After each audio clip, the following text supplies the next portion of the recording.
عمران خان کی طرف سے 24 نومبر ڈیڈ لائن دی گئی ہے۔ کس کے لیے ڈیڈ لائن دی گئی ہے؟ احتجاج کی کال دی گئی ہے، اور حکومت کی طرف سے اس کو کس طرح سے لیا جا رہا ہے وہ ہم نے پہلے بھی دیکھا تھا، آج بھی دیکھ رہے ہیں، اور دفعہ 144 کا نفاذ کر دیا گیا ہے۔ ابھی کافی دن ہے، لیکن اس سے پہلے انتظامات کیے جاتے ہیں، کنٹینر بھی ابھی منگوا لیے جائیں گے عمران خان کے اس احتجاج کو روکنے کے لیے، جو نہ صرف اسلام آباد میں ہے بلکہ پاکستان میں ہے۔ پاکستان سے بھی باہر عمران خان نے کہا جہاں جہاں بھی پاکستانی موجود ہیں وہ احتجاج کریں، مظاہرے کریں۔ انہوں نے تحریک انصاف کے لوگوں سے، لیڈروں سے، کارکنوں سے نہیں کہا، بلکہ انہوں نے کہا ہے کہ ہر پاکستانی اپنی نسلوں کی بقا کے لیے، پاکستان کے لیے، پاکستان کے مستقبل کے لیے، اپنے آپ کے لیے باہر نکلے 24 نومبر کو۔ اور 24 نومبر ایک طرح کا ٹرمپ کارڈ بھی ہے۔ عمران خان کو کس نے کہا کہ یہ ڈیڈ لائن دے دی جائے؟ آپ ڈیڈ لائن دیں، ہم پیچھے کھڑے ہیں۔ کس نے کہا ہوگا؟ ٹرمپ کارڈ کی میں نے بات کی ہے، صدر ٹرمپ کی بات میں نے نہیں کی۔ جیسے ہی ٹرمپ کا وہاں پہ انتخاب ہوتا ہے امریکی صدر کے طور پہ، اور اس سے پہلے بھی جب یہ سلسلہ چل رہا تھا کہ ٹرمپ جیت سکتے ہیں، تو پاکستان میں ہلچل ہونا شروع ہو گئی۔ اور جب ٹرمپ وہاں پہ جیت گئے، میاں نواز شریف صاحب وہاں پہ گئے ہوئے تھے، ٹرمپ کو ہروانے کے لیے گئے ہوئے تھے، کمیلا ہیرس کی وہ کمپین کرنے کے لیے گئے ہوئے تھے۔ کیوں میاں نواز شریف صاحب گئے تھے؟ آپ کو یاد ہوگا کہ جب میاں نواز شریف صاحب کا تختہ الٹا گیا تھا تو ریپبلکن اقتدار میں آ چکے تھے، تو ریپبلکن نے پرویز مشرف کا ساتھ دیا۔ بش صاحب تھے جنہوں نے مشرف کے ساتھ وہ کھڑے ہو گئے، حالانکہ مارشل لا کی ان کی طرف سے حمایت نہیں کی جاتی، لیکن مشرف کی حمایت کی گئی۔ تو نواز شریف کے دن کیسے کٹے، جیل میں کٹے، کیسے رہے، اس پر بھی ہم بات کریں گے۔ نواز شریف صاحب اگر وہاں پہ جاتے ہیں، ڈیموکریٹ کی وہ حمایت کرتے ہیں، تو ان کا حق بنتا ہے، کیونکہ بش بھی ریپبلکن تھے، اور بش نے جو کچھ نواز شریف کے ساتھ ہونے دیا، پرویز مشرف کے ہاتھوں، اس کا بھی ہو سکتا ہے میاں نواز شریف صاحب کو کچھ اشتعال ہو، کچھ غصہ ہو، اس لیے وہ ٹرمپ کو بھی بش ہی سمجھ رہے ہوں اور ان کے خلاف کمپین کے لیے وہاں چلے گئے۔ ٹرمپ چونکہ اب وہاں پہ جیت چکے ہیں، انہیں تو شاید پتہ نہ ہو کہ نواز شریف صاحب میرے خلاف کمپین کے لیے آئے تھے، لیکن ایک طرح سے وہ عمران خان کی حمایت پہلے کر چکے ہیں۔ ٹرمپ نے اپنے جلسوں کے دوران برملا عمران خان کی حمایت کی تھی۔ کس لیے کی تھی؟ انہیں پتا ہے کہ پاکستانی بڑی تعداد میں امریکہ میں موجود ہیں، اور وہ پاکستانی ان میں سے زیادہ تر عمران خان کے حامی ہیں، اس لیے ان کی طرف سے عمران خان کو اپنا دوست قرار دیا گیا، اور کہا گیا کہ میں صدر بنتا ہوں تو عمران خان کی رہائی کے لیے کوشش کروں گا۔ امریکی صدر اور کوشش کرے امریکی صدر کو، تو میرا خیال ہے کہ فون کرنے کی بھی ضرورت پیش نہیں آئے گی۔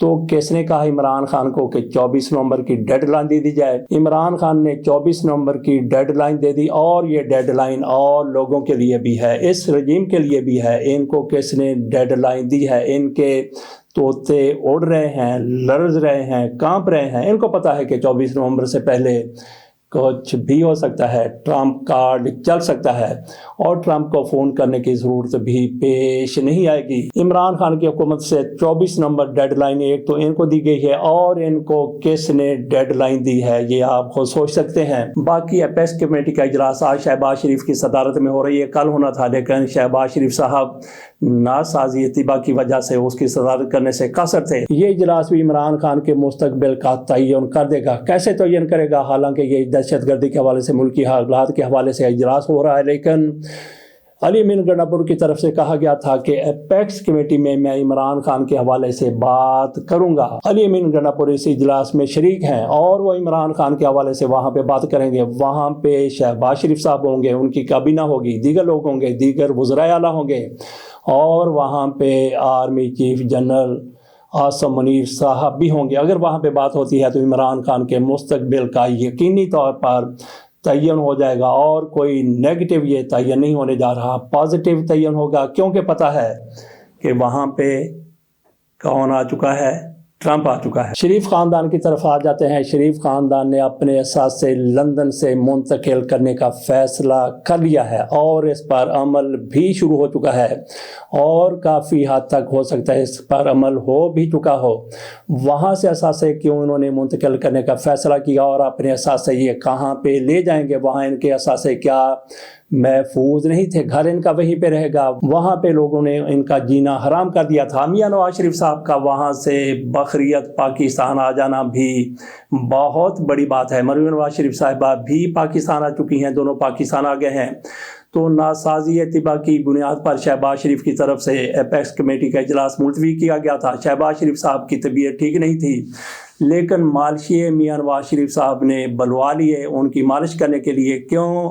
اس لیے کہ ان کا سفر بڑا طویل تھا۔ بات ہم نے کی ان کی جائیدادوں کی، انہوں نے اپنی جائیدادیں، اپنے پیسے، اپنا سارا کچھ، اپنا کاروبار وہاں سے منتقل کرنے کا فیصلہ کیا ہے۔ کہاں لے جائیں گے؟ مجھے لگتا ہے کہ یہ جنیوا میں اپنا کاروبار لے جائیں گے۔ اگر انہوں نے برطانیہ ہی میں اپنا کاروبار جاری رکھنا ہوتا تو اتنا زیادہ فراڈ ان کی طرف سے نہ کیا جاتا کہ ہمارا بیٹا، ہمارا بچہ حسن نواز وہ دیوالیہ ہو گیا ہے، اس کے پاس روٹی کھانے کے لیے پیسہ نہیں ہے، اس کے پاس بوتل پینے کے لیے بھی پیسے نہیں ہیں، اس کے پاس سگریٹ پینے کے لیے بھی پیسے نہیں ہیں، اس کے پاس اپنے جانگیا اور جوگر خریدنے کے لیے بھی پیسے نہیں ہیں۔ وہ کنگال ہو چکا ہے، وہ لاچار ہو چکا ہے، وہ دیوالیہ ہو چکا ہے، اور برطانوی عدالت نے ان کی باتوں کو مان لیا۔ کیسے ہو سکتا ہے ناظرین؟ آپ کو پتہ ہے کہ یہ خاندان، یہ اگر آج اپنے پیسوں کو جلانا شروع کر دیں، ہر روز یہ 1 کروڑ روپیہ جلایا کریں، تب ان کے پیسے اگلے 500 سال تک ختم نہیں ہوں گے۔ اگر روزانہ کی بنیاد پر یہ 1 کروڑ روپے کو پھونکیں، اس کی آگ سیکیں، اس کے اوپر تکے بنائیں، اس کے اوپر بوٹی بنائیں، اس کے اوپر جو بھی یہ کریں، یا اس کے اوپر تیل پھینکیں، تب بھی ان کی دولت 500 سال تک ختم ہونے والی نہیں ہے۔ لیکن وہاں پہ انہوں نے کہہ دیا کہ ہم یہاں سے جا رہے ہیں صرف اس لیے کہ وہاں پہ ان کی جائیداد محفوظ ہے، لیکن خود محفوظ نہیں ہے۔ اور یہ اپنے اثاثے کہاں پہ لے جائیں گے؟ وہیں پہ لے جائیں گے۔ یہاں پہ اسحاق ڈار کی طرف سے کہا گیا تھا کہ سوئس اکاؤنٹس میں پاکستانیوں کے لوٹ مار کے 200 ارب ڈالر موجود ہیں۔ اب وہاں پہ کتنے 100 ارب ڈالر ہو جائیں گے جب یہ لوگ بھی وہاں پہ چلے جائیں گے۔ وہ ہم نے لوٹ مار کے پیسوں کی بات کی ہے، یہ اپنی جائیداد جو انہوں نے ڈکلیئر کر رکھی ہے اس کو وہاں سے لندن سے جنیوا لے جا سکتے ہیں۔ آخر میں تھوڑی سی بات کر لیتے ہیں پرویز مشرف کے دور کی۔ پرویز مشرف کے دور میں کہا جاتا ہے کہ ان پر بڑا ظلم ہوا، بڑا ستم ہوا۔ خواجہ سعد رفیق کی طرف سے کہا گیا ہے کہ میرے اوپر جنرل ندیم اعجاز نے، میجر جنرل تھے، انہوں نے تشدد کرایا، میرے مار مار کے پاس سے سینک دیے، میری کمر کالی کر دی، ٹانگیں خیر ان کی ٹوٹی تو نہیں تھی، لیکن وہ کہتے ہیں کہ بہیمانہ تشدد کیا گیا تھا، اور ان کو بد دعائیں دیتے ہوئے بھی خواجہ سعد رفیق نظر آئے۔ تو ناظرین یہاں پہ صرف 2 باتیں کرنی ہیں کہ جب پرویز مشرف حکومت میں آئے تھے تو ان کی طرف سے ان کو کیا کہا گیا تھا۔ مجھے نہیں لگتا کہ کسی پر کسی قسم کا تشدد کیا گیا ہے، اور مسلم لیگ نون والے اسی طرح سے ڈرے ہوئے تھے جس طرح سے جنرل ضیاء الحق نے کوڑے مارے تھے، پھانسیاں دی تھی۔ ان کو یہ تھا کہ پرویز مشرف بھی اسی طرح سے ظالمانہ اقدامات کریں گے، جبر کریں گے، ظلم کریں گے، تشدد کریں گے، لیکن ایسا نہیں ہوا، بالکل بھی نہیں ہوا۔ اور جب ان کو پتہ چل گیا کہ پرویز مشرف کسی قسم کا انتقام لینے کے لیے تیار نہیں ہیں، تو پھر یہ باہر آئے، اور ان کو جو مار پڑی وہ جس طرح سے ہمیں بچپن میں ہماری مائیں بتاتی تھی کہ اگر بلی کو آپ نے مارنا ہو تو پونی کے ساتھ مارنا ہے، ڈنڈے کے ساتھ نہیں مارنا، جوتے کے ساتھ نہیں مارنا۔ جب ان کو پتہ چل گیا کہ پرویز مشرف کے ہاتھ میں پونی کا کوڑا ہے، پونی سے ہمیں مارے گا، جیسے ہم بلی کو مارا کرتے تھے، بلکہ مارا تو نہیں کرتے تھے، بتایا گیا تھا۔ جب ان کو پتہ چل گیا کہ نرم و نازک قسم کی سزا دی جائے گی، پونی سے ہمیں مارا جائے گا، تو پھر یہ باہر نکلتے ہیں، احتجاج کرتے ہیں، جلسے کرتے ہیں، جلوس کرتے ہیں۔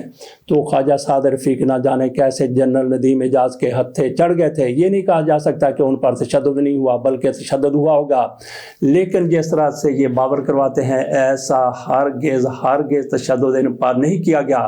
جب ان کو یقین ہو گیا کہ ہمیں اگر کوڑے پڑیں گے، جوتے پڑیں گے، تو وہ غبارے میں ہوا بھر کے ہمیں مارا جائے گا، تو اس یقین کے بعد یہ لوگ میدان میں آئے تھے، اور پرویز مشرف کے دور میں ان پر اس طرح کا ظلم ستم نہیں کیا۔ یہاں پہ چودھری شجاعت حسین کی کتاب میرے پاس ہے، اس میں بھی تھوڑا سا اسی حوالے سے کہا گیا ہے۔ جیسے میاں نواز شریف صاحب کہتے ہیں کہ مجھے جیل میں کس طرح سے رکھا گیا تھا، تو اس پر چودھری شجاعت حسین آتے ہیں میدان میں ان کی طرف سے۔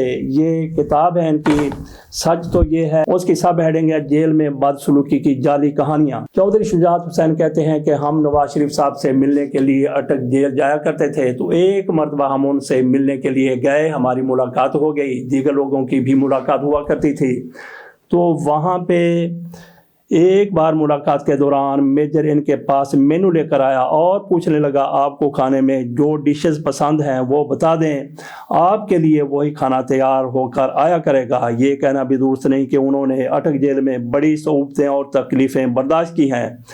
بہت سی چیزوں کے تو ہم خود گواہ ہیں۔ حقیقت یہ ہے کہ جیل میں نواز شریف کے ساتھ کوئی غیر انسانی سلوک روا نہیں رکھا گیا، بلکہ ان کا 3 وقت کا کھانا ان کی مرضی سے بنتا تھا یا پھر ان کے جو چاہنے والے ہیں، جاننے والے ہیں، وہ لے کے آیا کرتے تھے۔ تو ایسا تشدد پرویز مشرف کے دور میں ان پر کیا گیا جس کا یہ آج تک واویلا کرتے چلے آ رہے ہیں۔